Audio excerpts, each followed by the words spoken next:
जकराला खुदाई छोड़नी उहे न बाज पास हो। झूठा फरेबी दुनिया बा हो गइल एहसास हो।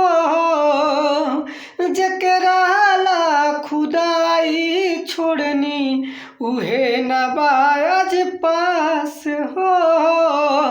झूठा फरेबी दुनिया बा हो गइल एहसास हो। हमसे नाराज किस्मत के हो, हमसे नाराज किस्मत के एतबार हो गइल। धोखेबाज एगो लड़की से प्यार यार हो गइल। धोखेबाज एगो लड़की से प्यार यार हो गइल। आई हम सुनाओ तनी अंतरा कैसा लगा कमेंट करके जरूर बताएं। अच्छा लगा तो हमारे चैनल के सब्सक्राइब कर लिया और ज़्यादा से ज़्यादा ये गाने के शेयर करें ताकि सिंगर से लोग सुन सकस लो और ये गाना के गा सकस लो।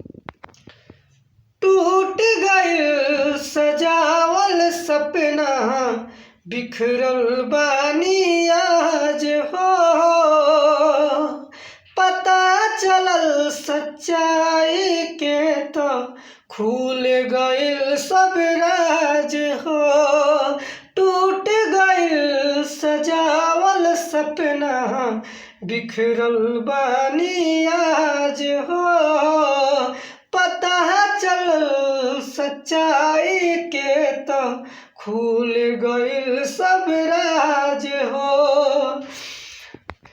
अरे आज अपने आप पर, हाँ आज अपने आप पर भारी सितम हो गइल।